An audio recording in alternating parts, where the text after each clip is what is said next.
Vamos aí, pessoal, falar agora sobre o contexto bíblico, né, de Filipenses, essa carta aos Filipenses aqui, escrito pelo apóstolo Paulo, né, e redigida ali provavelmente pelo seu discípulo aí, Timóteo, pegando como base aqui o manual, né, de Henry Halley. Ele vai dizer aqui no seu livro, né, um homem que leu mais de 100 vezes a Bíblia, e ele fez um livro. E ele vai dizer aqui que essa carta ela foi escrita mais ou menos, né, na segunda viagem missionária de Paulo, por volta do ano 51 depois de Cristo. Então, né, Paulo ele escreve essa carta mais ou menos ali nesse ano. E o que acontece? Filipos era uma cidade, é uma cidade da Macedônia, né? E por que o nome Filipos ali? É porque era em homenagem, né, a Filipe, que era pai de Alexandre o Grande. Então, né, após ali a Grécia ter sido dominada ali pelos romanos, então ainda permaneceu esse nome, né, os romanos permaneceram com o nome ali de Filipos, e logo, né, posteriormente ali o apóstolo Paulo, ele começou a estabelecer igrejas ali em Filipos.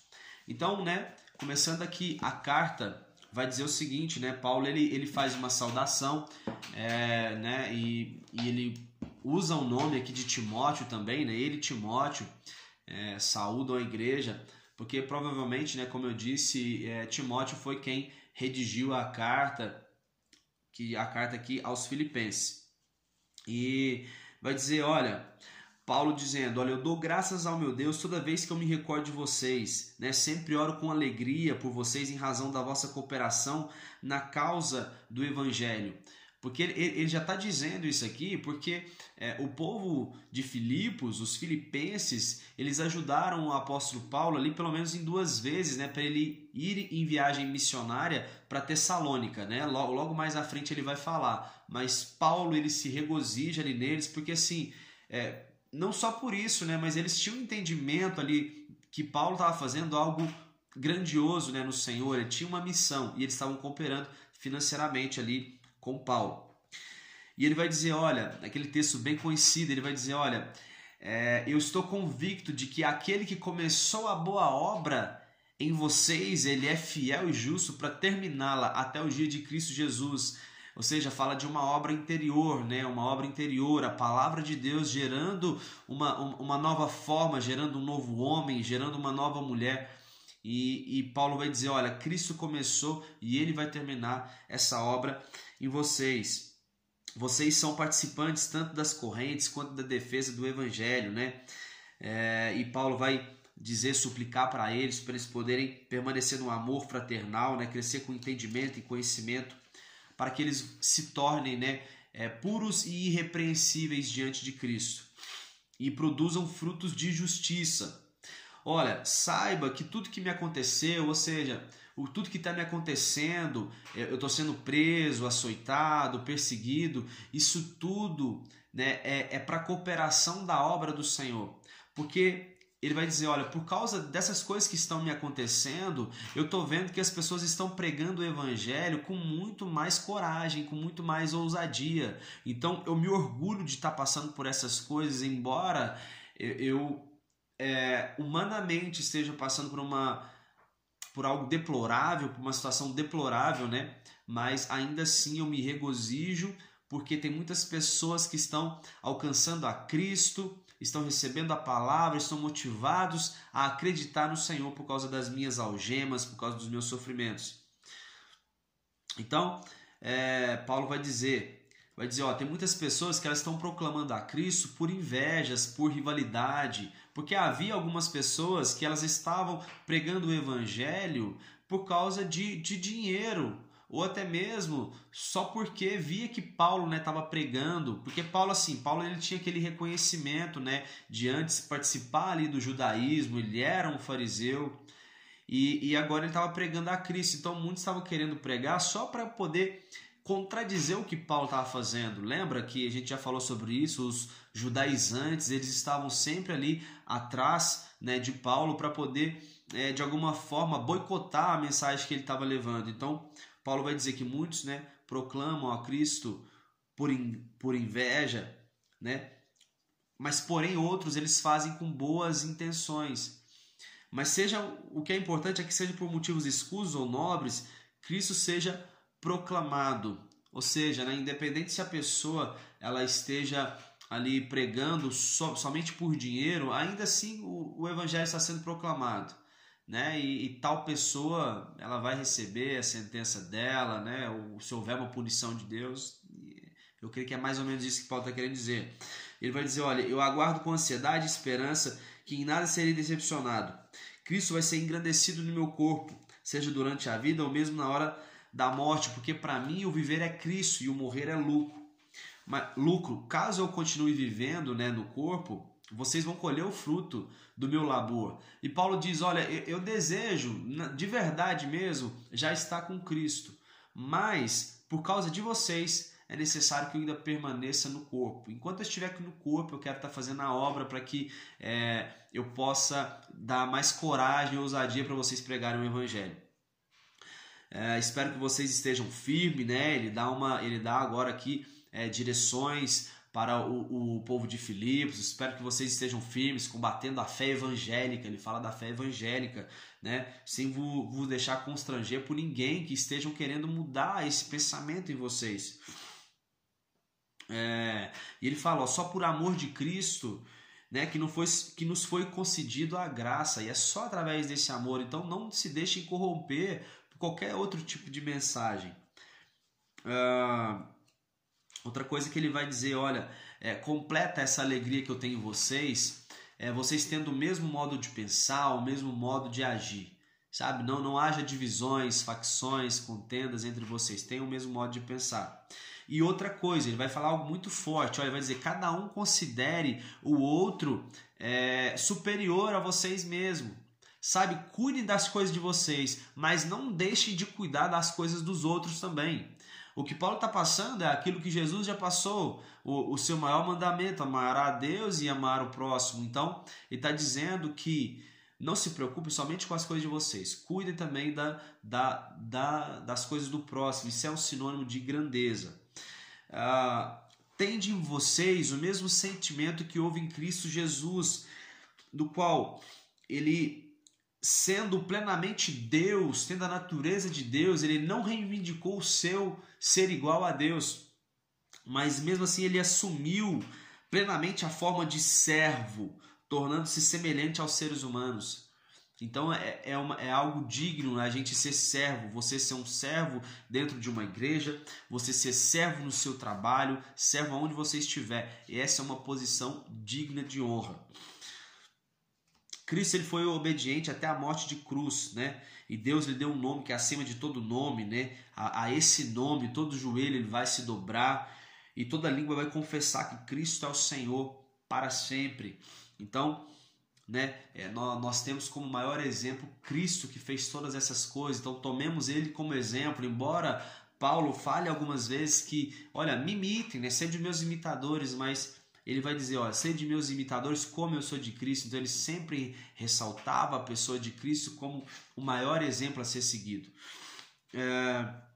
Outra coisa que ele vai ressaltar do povo de Filipos, dizendo, olha, vocês me obedeceram na minha ausência, cara. Que coisa boa, sabe? Coloca em prática a vossa salvação e com reverência e temor a Deus, porque uma vez a gente sabe, uma vez que a gente aceitou a Jesus, a gente é salvo, mas agora pratica essa salvação. Não é simplesmente receber e pronto, você vai praticar, sabe? Quem muito foi amado, quem muito foi perdoado, melhor dizendo, ele muito vai amar, e o amor é uma ação. Então Paulo está dizendo isso para aquele povo, né? Coloca em prática a vossa salvação.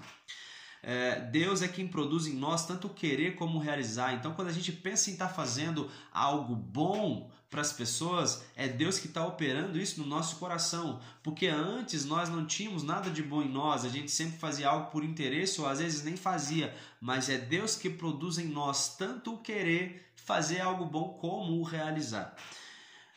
Fazei tudo sem murmuração nem contendas, para que vos torneis puros e irrepreensíveis, né? Eu me congratulo em vós e assim, se alegrem em mim também. Paulo tem esperança de enviar Timóteo ao povo de Filipe. E ele vai dizer, olha, só conheço Timóteo que tem... Então, né, aqui eu já falei no começo aqui que Timóteo estava, né? Eu tinha lido aqui a carta, mas o que dá a entender aqui é então que realmente Timóteo não estava ali com ele. Mas Paulo, ele tinha essa vontade de enviar Timóteo, né, ali para o povo de Filipos, para os filipenses, porque ele só conhecia, ele disse aqui, ele só conhecia Timóteo que tinha o mesmo sentimento que ele tinha pelo evangelho. Timóteo era aquele filho dele, né? Ele chama Tito e Timóteo de filhos, né? Mas Timóteo parece que ele tinha um carinho muito, mas muito especial mesmo. Então ele vai dizer, olha, eu só conheço Timóteo que tem a mesma paixão pelo evangelho que eu tenho. As pessoas, elas cuidam do seu próprio interesse, né? Mas, olha, cuidem das coisas que são dos outros também.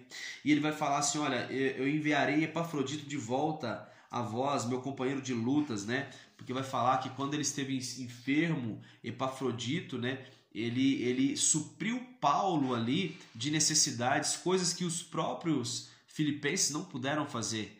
Então ele menciona Epafrodito aqui, que foi um homem que ajudou a Paulo no momento que ele passava por enfermidades. Paulo vai dizer, olha, para mim não é incômodo eu escrever outra vez a vocês, né, sobre o mesmo assunto. Isso é até uma segurança a mais para vocês. Mas olha, toma cuidado com os cães, as pessoas da falsa circuncisão. Mais uma vez ele lembra, né, de pessoas que poderiam, de homens religiosos que poderiam estar querendo corromper eles, tirar eles das verdades que Paulo tinha espalhado na vida deles. Vai dizer, olha, nós não somos da circuncisão, nós nos gloriamos em Cristo, né? Não depositamos confiança nenhuma na carne. O que ele está querendo dizer? Nós não confiamos em práticas religiosas. Não adianta alguém religioso querer enfiar algo goela abaixo para vocês ou dizer que vocês têm que fazer isso para ser santificado. Não. Nós nos gloriamos e confiamos e nos movemos em Cristo Jesus. Porque Paulo vai dizer, olha, eu tenho do que me gloriar porque eu sou aqui, hebreu de hebreu, eu fui circuncidado no 8º dia, eu sou da tribo de Benjamim, fariseu, persegui a igreja, apliquei a justiça da lei, todavia, essas coisas eu tenho para mim como esterco, isso para mim é nada, isso não vale nada, né?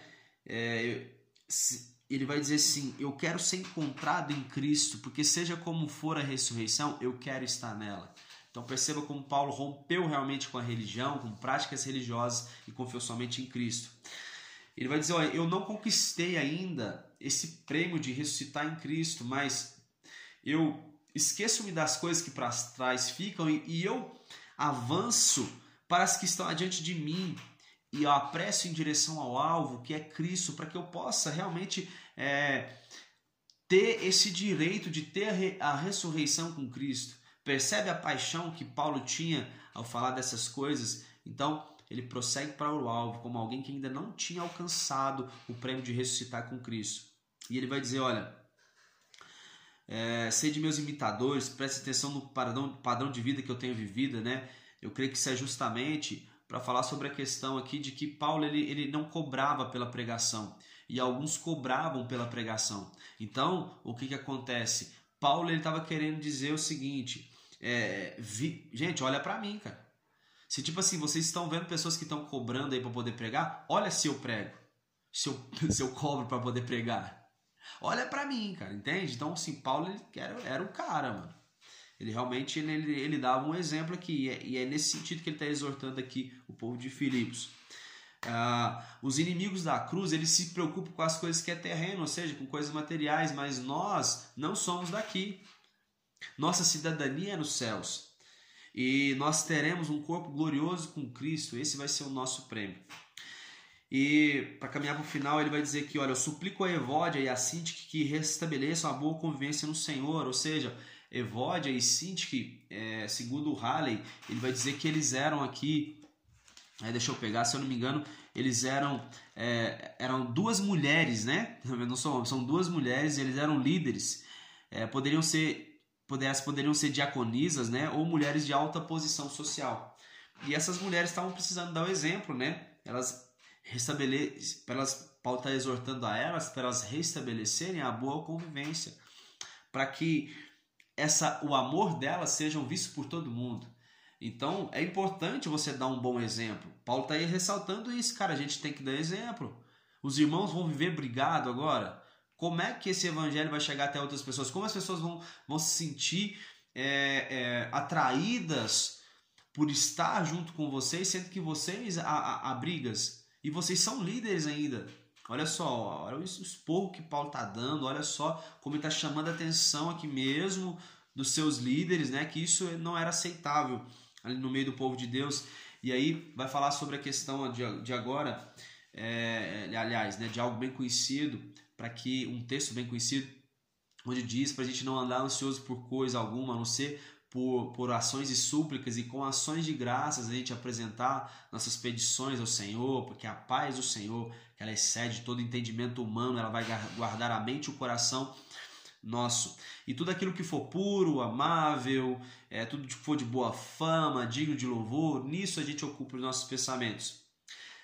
Paulo agradece pelo cuidado dos irmãos a ele, e ele vai dizer, olha, eu aprendi a estar satisfeito em qualquer situação, aprendi a ter necessidade, aprendi a ter em abundância, porque eu tudo posso naquele que me fortalece. Então, quando a gente ouve essa frase, que é mais outra frase muito usada, né, no nosso meio, ele vai dizer o seguinte, né, quando ele está passando por necessidade, eu sei passar necessidade, eu sei passar fartura, tudo eu posso naquele que me fortalece. Então, eu não dependo da situação, eu dependo somente de Deus.